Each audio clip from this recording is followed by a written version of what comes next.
And there, by the grace of God, do we have both of us in the frame. Ladies and gentlemen in the chat room and all of our viewers all over the world, I'd like you guys to meet Jerry Lopez.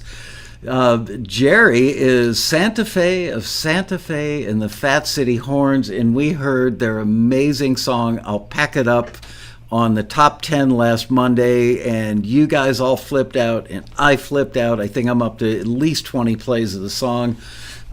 Played it for all the staff members and friends and everything. Anyway, I was so enamored with the whole song that I called Jerry up the other day and we had a great conversation. I said, "Hey, what are you doing Tuesday? Want to be on the show?" And he said, "Yeah." So welcome, Jerry Lopez. How are you?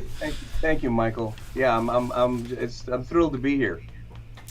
Well, I'm thrilled to have you. And really, what really motivated or this whole sequence of events is when I was listening to it during the show the other day.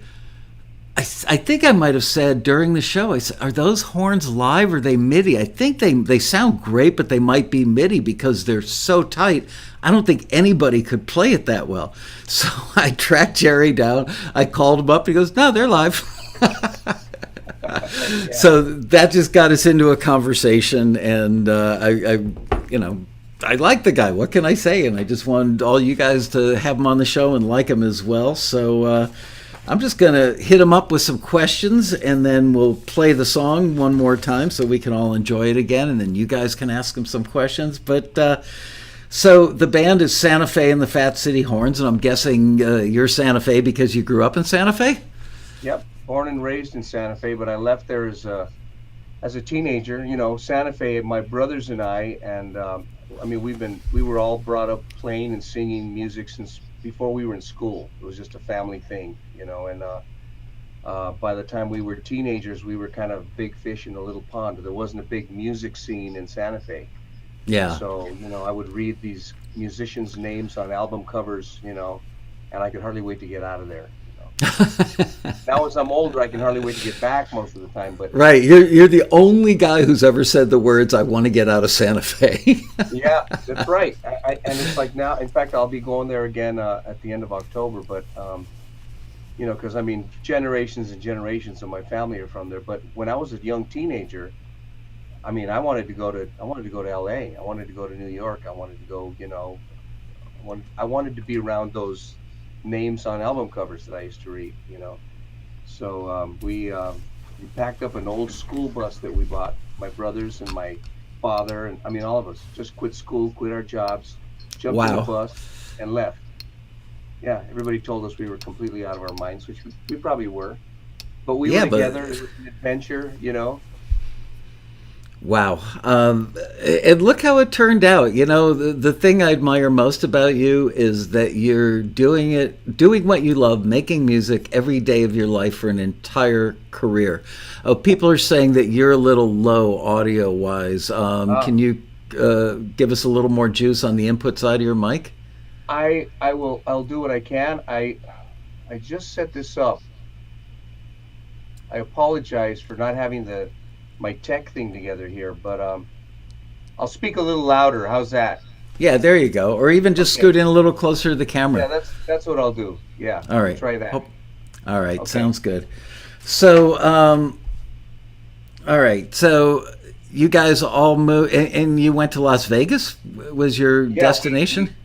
Yes, we got one gig in Vegas, opening up for. It's funny, you may have heard of Selena. She was a Tex-Mex artist. Absolutely. Everybody's heard of Selena. well, her father had a band called Los Dinos. Okay. And we were playing Spanish music in Santa Fe. I mean, actually in Santa Fe, if you're a musician, you have to play a Hank Williams song, a James Brown song, and a mariachi song. That's just all the cultures that are blended there, right? So we got this one gig opening up for Selena's father, Abram, and while we were at the gig, this bar owner came up to my father and said, "What would you guys think about being the house band at my nightclub here?" Wow. And it was like 3 nights a week or something, you know. And we said, "Yeah." So we ended up being like the band and the bouncers at this really rough bar in North Las Vegas in 1975. That's so funny. There are a lot of things I could imagine you being. A bouncer isn't one of them because you could screw up your Yeah, hands and never play your guitar again. yeah, we were different guys back then, but like I said, it was an adventure. It was my two brothers, my father, one of my cousins, and a couple of other guys from Santa Fe, and we just love being together. We love playing music, and we love the adventure of it all. And that all snowballed. A lot of the musicians on the strip heard about these young Spanish guys that were playing at this bar, and we were playing late night. So all the musicians from like Diana Ross's band and Tony Bennett's and Frank Sinatra and Elvis and all of the Vegas guys, after they got out of their shows, they'd come out and hang out with us. Wow. And so that's where we kind of we developed this late night scene and a big following. Man, that's like a dream come true for every musician. And all because you Yeah. guys had the courage or the balls to just jump in the bus and go. Yeah, well, that's like I said, they thought we were crazy when we left Santa Fe, and I Yeah. figured the worst thing that can happen is I can come back to Santa Fe and do whatever. But in the meantime, I didn't really know where it would end up or what I would end up doing, but I knew that I wanted to get better. I knew I wanted to be around musicians that would inspire me, and it was an exciting time for us as teenagers, as in our late teens, Wow. early 20s. Yeah. I'm tickled pink for you. It literally is every musician's dream come true. I don't think there's a musician alive, at least not okay, maybe a classical musician, in Vienna, Austria might not have the same aspirations, but for the average musician who picks up a guitar, or a keyboard, or a tambourine in America, that's everybody wants to do that, and you guys just did it, and it worked out. Yay! Yeah. So, Well, how many instruments? Guitar is your main thing. How many instruments do you play? I play bass. I play bass. I play guitar. I play a little bit of keyboards, enough to get around, right? Enough to Yeah. to do production with. Um, but I'm really more of a singer than I'm any of those other things. And And I do a lot of vocal tracks for, internationally for other people's records, and I've done a lot of that. And the amazing thing is, and correct me if I'm wrong, but didn't you tell me, or I read it somewhere, that you guys have five singers in the band? Yeah, and they're all really good lead singers. Yeah. Um, yeah, they're all really really good. Every one of those guys is exceptional.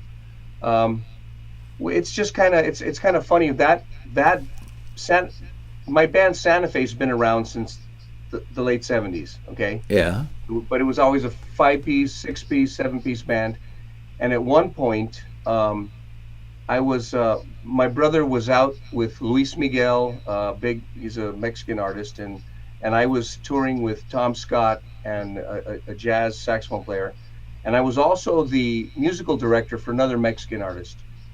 And we were on the road in the van driving somewhere, I have no idea, I don't even remember where, and we were listening to an Earth, Wind and Fire CD or something, or cassette at the time. And one of the guys in the van said, "You know what? Why don't we put a version of Santa Fe together and do that, right?" And it was a time in Vegas when there wasn't a whole lot of that stuff anymore. Yeah. And I came up first with all the negatives of why it wouldn't work, right? Well, who's going to pay a band that size? And you know what I'm saying? You know what I'm saying? All the stuff why we couldn't. And once we got all of that out of the way, then it was like, oh, wouldn't that be a blast to put together this dream band? And then we started going, okay, so what would that configuration be? What would the horn section look like that we would need to to to to reproduce and recreate that era of music? What are the singers? So without restrictions, without thinking about money, without thinking about any of that stuff, we put together this dream, driving in that van, to a shed somewhere in Florida to play. It was. And so it took a few months for me to wrangle up the guys. Fortunately, I had a reputation in town as a contractor and as a musical director and musician, that guys, they trusted me. I tell people, I'm not a virtuoso guitar player or virtuoso singer, any of those things. But if I have a gift, it's probably the ability to infect other people with my enthusiasm about a particular project, right? Yeah. So I rounded up the guys and I told them, let's put this thing together. Let's see what it's like at a rehearsal. And it was magic. It was magic. That's all I can tell you. And every one of us felt it. And these are all kamikaze, these are guys who, like, I don't leave the house for less than $200 kind of guys, right? Yeah. Back in the day. And suddenly they're like 16 years old about the music. And it shows. It absolutely shows. And when I talked to you the other day, I could hear the enthusiasm that you feel. And you guys don't do this gig for money. You do it for love, because everybody, well, give us some sort of picture. You know what? Before we do that, some people arrived late, so I'm going to update them as to what we're talking about, and then play the song that got this whole ball rolling. And then I want to get into the whole story of like what your day gig is and what the day gigs are of the other guys in the band. Okay, so for those of you who came late, first of all, 10 demerits, and you're all going to detention later. This is Jerry Lopez, and he's the leader of the band Santa Fe and the Fat City Horns. We played one of his songs, or their songs, on the Top 10 a week ago Monday, and everybody was just blown away by it, and I couldn't tell if the horns were MIDI or real because they were so good. They were just so perfectly tight. So I tracked Jerry down and called him up, and we hit it off, and we had this great conversation. And I said, would you mind coming on Taxi TV and telling the story to everybody else? And he said, sure. So here we are. So I am now going to play the song. Let me know if the levels are good, guys, when you hear it. This is called I'll Pack It Up, Santa Fe and the Fat City Horns. You're going to love this.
Once I told you twice.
Unbelievably great. Oh, I literally could like do a road trip to Las Vegas and listen to this on repeat all the way out there.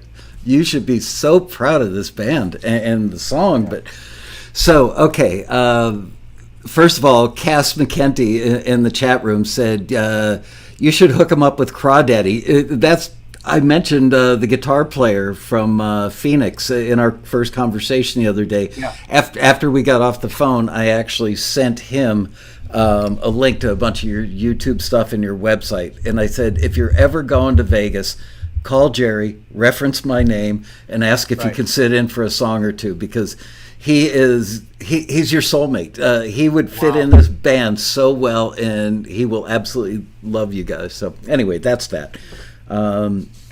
See, Taxi's not only a matchmaker for hooking you up with the industry, but for, matching you up. Yeah. So, You know what? Eddie, Really, yeah, just quick to add something about that. I have a friend by the name of Steve Rice, who's a composer, and he's the one that first told me about Taxi. I know And he Steve told me, Rice. Jerry, he told me, Jerry, he said it's worth the price of membership to go to the road rally. He Wow. said the people I've met and the things that have happened because of the relationships that I've built from that alone were worth it. So he was the first one that used to talk to me about that. Does Steve live down near San Diego somewhere? Somewhere. Yeah. He's a California guy. Yeah, I remember his name. I think I've spoken to him on the phone. Yeah. And Really so good next time, composer, piano player, accordion. you know everybody. I know a lot of people. I've been around a long time. Oh man. All right. So let's see. I'm looking at my questions and trying to balance them out with the questions that were in the chat room. I am going to turn it over to you guys in a few minutes and let you just ask a million questions. So you put the band together, and it's really for love of music and the camaraderie, right? You guys play, I think you said every Monday night? Yes, every Monday night. Why don't you tell us where the gig is in case anybody's Well, going to Vegas? Yeah, we're playing at a nightclub called the Copa Club that is attached to the Bootlegger Bistro. It's an Italian restaurant, but it's got a really intimate, really cool nightclub attached to it. And we tricked it out. We've got a $70,000 Myers sound system in it. We treated it acoustically. We've made it an awesome, intimate performance venue for the band. So the thing about the band, all of us at the time that we put the band together, all of us are professional working musicians, right? Everybody's, these guys are touring musicians with every major star you can think of. And Including Lady Gaga, if I remember. including Lady Gaga, Bette Midler, Celine Dion, just on and on and on. But we weren't really musically served personally. You know what I'm saying? I mean, we're workmen. You hire me, I go in, I do the best job I can, but it's not my heart. And so this band did two things for us, for every one of us. It gave us an opportunity to keep the fire burning about why we do this in the first place, to try to play at the highest level that we possibly can with people we love, right? This create this magic.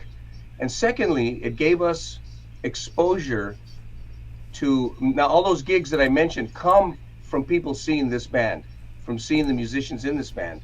I mean, musical directors from every show and from all these big names will come in. So we're kind of a farm club for all these big name acts, right? Because if they go see me play in a Vegas show, they're going to see a guy in a tuxedo playing a chart. If Right. they come see Santa Fe and the Fat City Horns, they're going to see a whole other picture. They're going to see a songwriter, a performer, a guitar player, a singer at pedal to the metal.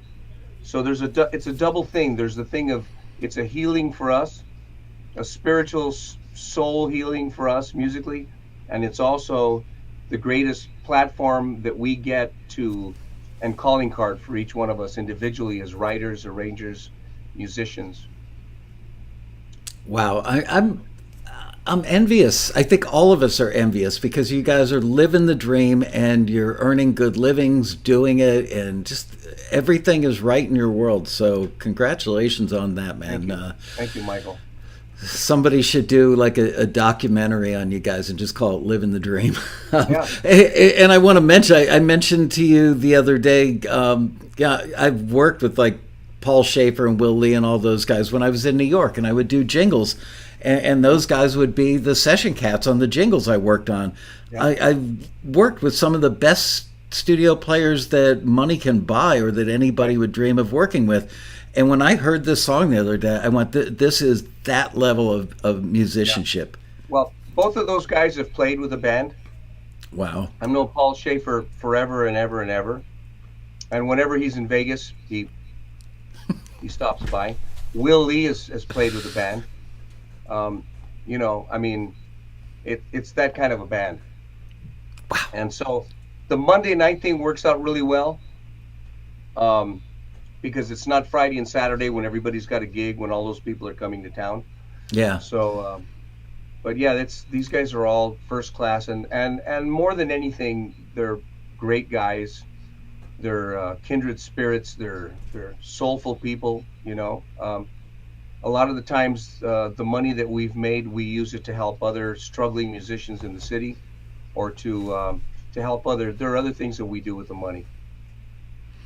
That's great.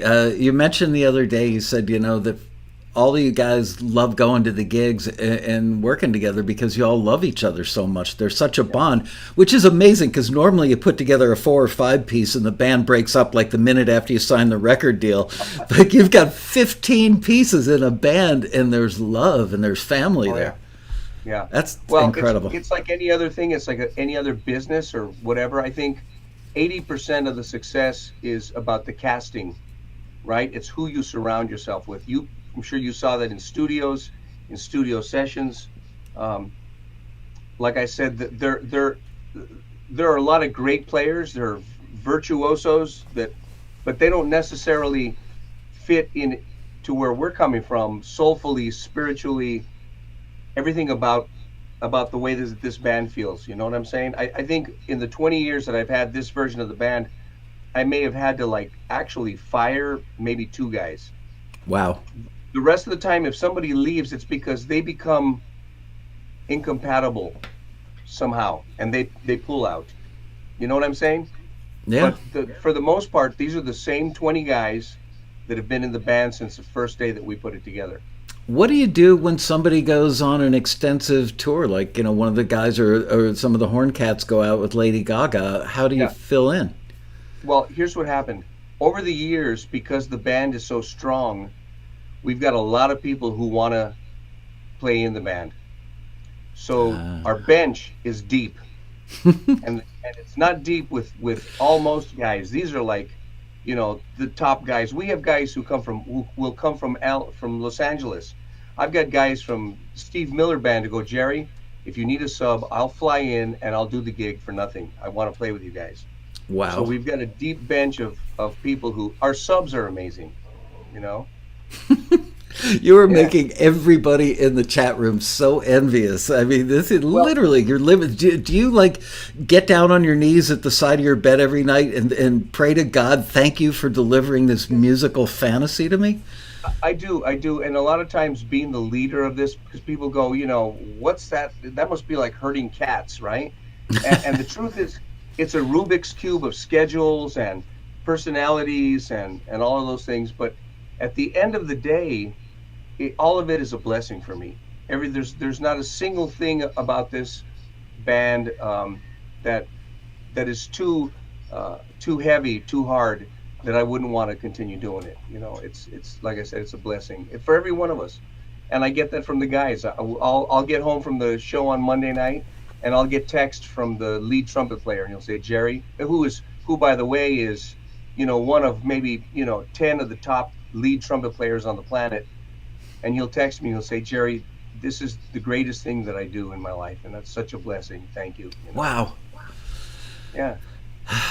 Gets me all misty-eyed just hearing this. Yeah. It really does. But I think, and we've inspired a lot of other people to do the same thing. I mean, I can't tell you how many people have that same reaction. They go, I'm going to go back home and I'm going to talk to some of the guys and see if we can, I mean, we've inspired a lot of people. I mean, I remember a young Bruno Mars coming in and sitting in the audience prior to his record where he used horns and he did all of that stuff. I'm not saying that was the total impetus for that, but I can tell you that he was impressed by that, and it made a mark.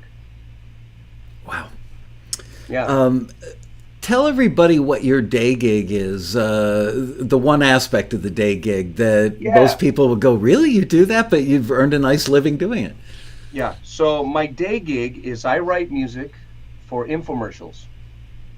And that's what I think a lot of the people in taxi should know, that there are a lot of different. I have friends of mine here who they go to a 9 to 5 job and they punch into a studio and they write music for slot machines. And these are composers. These are guys who are like, I mean, and all these studios are all tied together for Bally's Gaming or IGT, and they have retirement packages, and they have, every kind of perk that you would get in any kind of a corporate gig. And they have their studio, and most of them are multi-instrumentalists, guys who can, like a lot of the taxi members who write and produce their own stuff. So, but what I do is I write music for what's called long form infomercials. They're the 30-minute infomercials that you see on television.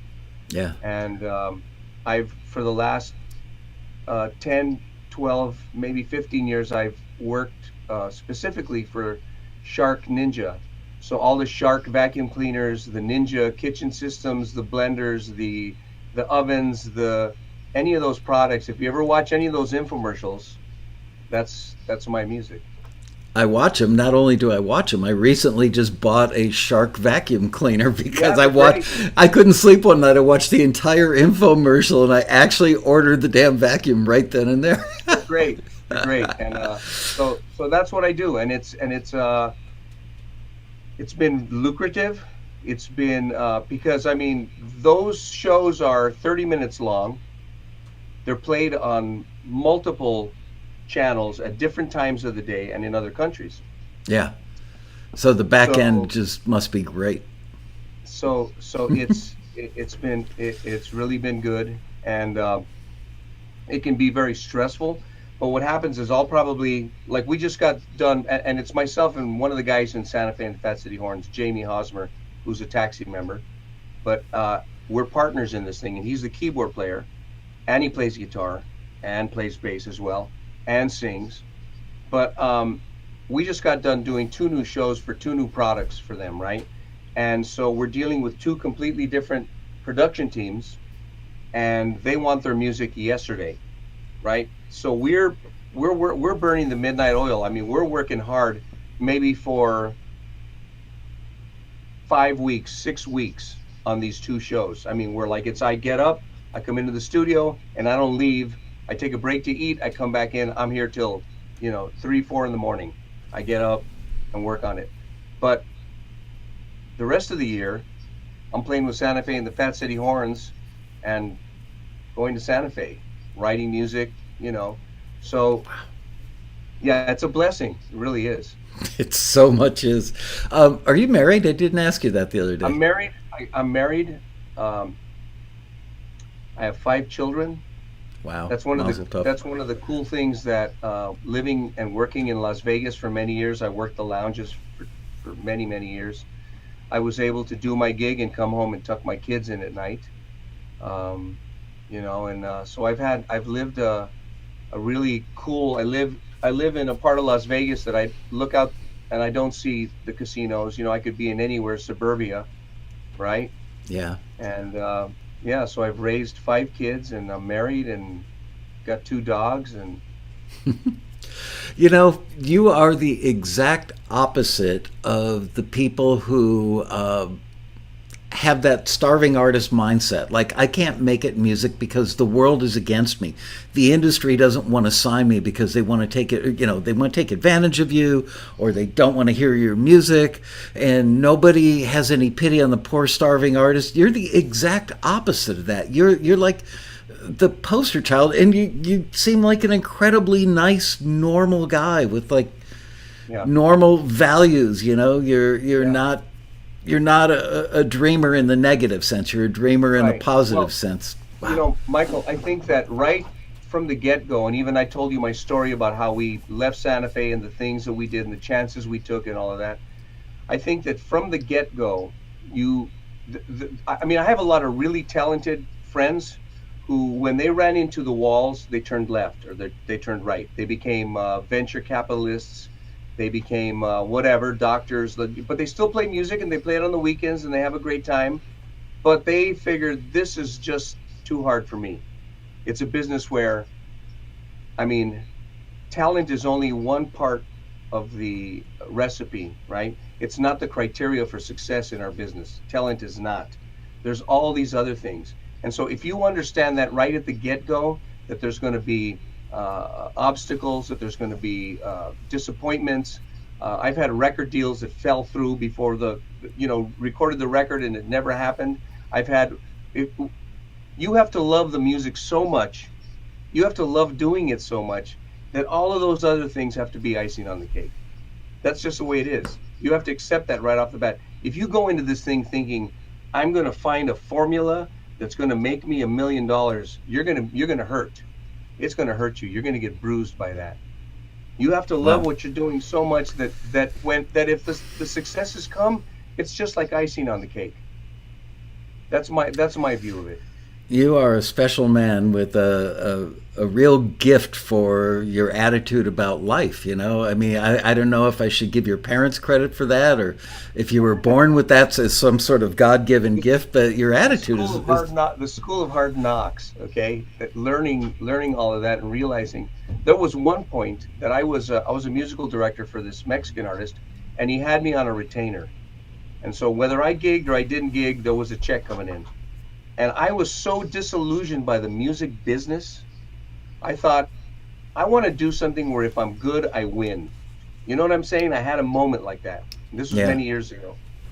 So while I was on that retainer, I learned this entire, I don't even want to tell you what the other business was, but it was a lot of work. It was a lot of licenses. It was a lot of studying. And I told you I quit school early so I could hit the road. Yeah. And and I found that I could make money. I could make money, but I don't know how to explain it other than to tell you I got emotionally constipated, not being able to do what I do. And I realized that that this business, or forget the business, the music thing had chosen me. I didn't choose it, it chose me, and I had to do it. Now I had to just find a way to keep the fire burning. I had to keep a way to be excited about it like I was when I was a kid. And that's what Santa Fe and the Fat City Horns was about. So, you know what I'm saying? I had to find that out for myself.